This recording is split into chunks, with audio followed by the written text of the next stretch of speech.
Good morning. Today we begin the book of Esther, and Esther is a book that I don't know, receives a lot of distrust in it. Maybe I don't know how to use that word, but it doesn't mention God. It doesn't really talk about Jewish festivals, Jewish customs. It's chauvinistic in so many ways, but yet it's included in our Bible, and in our Bibles that most of us have. Esther has 10 chapters. If you have a Bible with the Apocrypha in it, there are additions to the book of Esther, and and so you can. There's a lot more going on. And behind the scenes in this book, and even though it's not particularly religious based, doesn't talk about God, it talks about the Jewish people. And as we begin chapter 1, in the version I'm reading here, the New Revised Standard, it talks about in the days of Ahasuerus, in the same Ahasuerus, but this is King Artaxerxes I, and or Xerxes I, and so there's different names. It's just like people change their names here. I mean, when a new pope is elected, they takes a new name. Anyway, this King Ahasuerus, or whatever his name is, it's a lot easier for me to say Artaxerxes because I know how to say that. But he's got quite an empire of Persia. It says he rules over 127 provinces from India to Ethiopia, and he gave this big banquet, and it lasted 180 days, half a year. He gave this banquet, this big festival, just celebrating. And at the end of that 180 days, then he gave another banquet. I mean, maybe the first wasn't a banquet, I should say, but a festival anyway, and just a gathering of all the important people and everybody else, and provides a great festival banquet lasting for 7 days. And then at the end of this time, it says he's kind of drunk on wine. He's had over his limit, and he summons his queen. And he as he summons Queen Vashti, she has also been entertaining some of the women, and it says that she had given a banquet for the women. The king's banquet was for the men. Why the separation? I mean, that's because of it's kind of the chauvinistic of the era. But on the seventh day, when the king decided he's going to show off his queen, so that everybody can see how lovely she is and how fortunate he is to have such a lovely bride, this queen, she refuses to come. And, I mean, she gets the message, and she says, I don't need to be on parade. And good for her in so many ways. I think, she's stand up for herself that way, but he wants to bring her before the king wearing the royal crown in order to show the people and the officials her beauty, for she was fair to behold. Whoop-de-doo. In so many ways, it'd be my opinion, but the showing off anyway. But anyway, she refuses to come, and it says the king was enraged and his anger burned within him.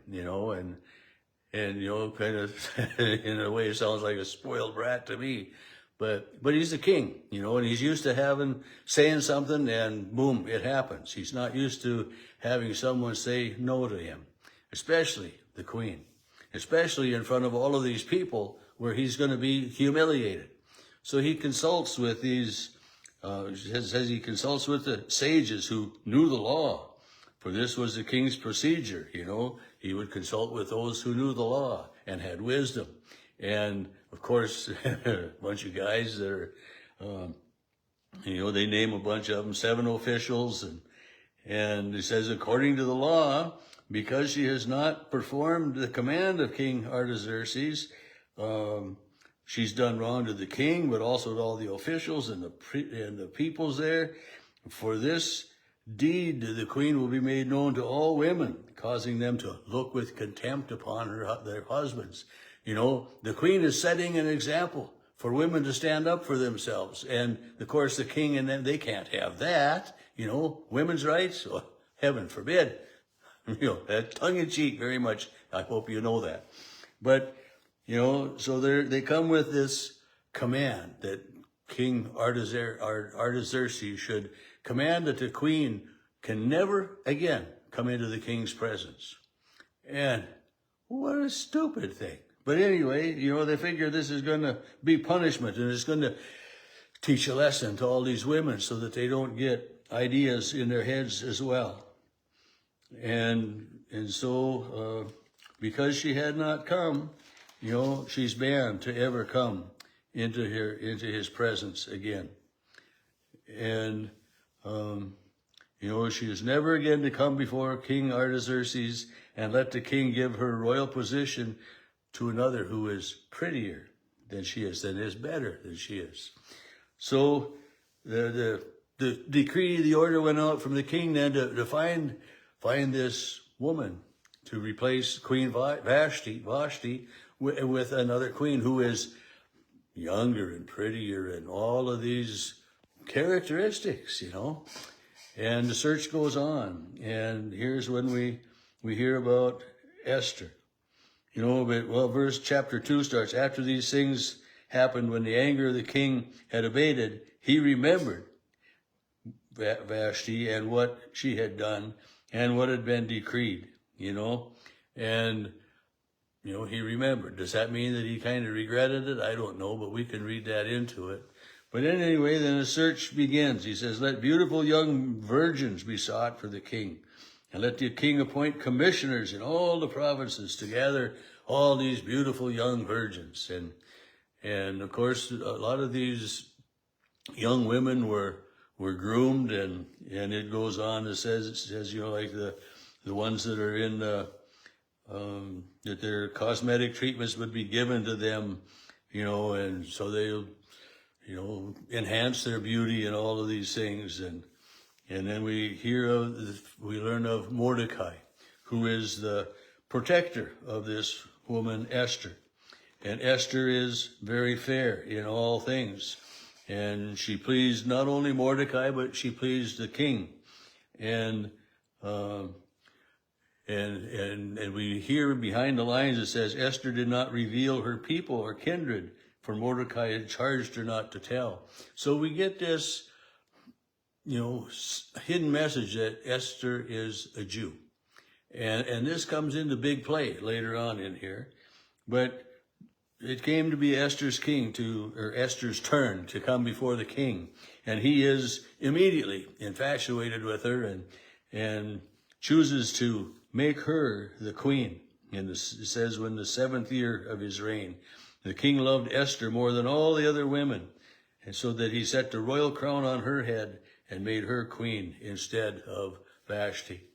And then as this, Mordecai was sitting at the king's gate, and he hears this plot to assassinate the king.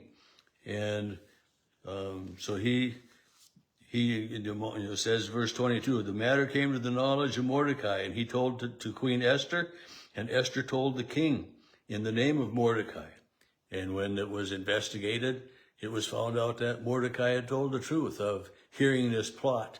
And those two who had plotted, today they were hanged on the gallows. They were killed because of the plot against the king.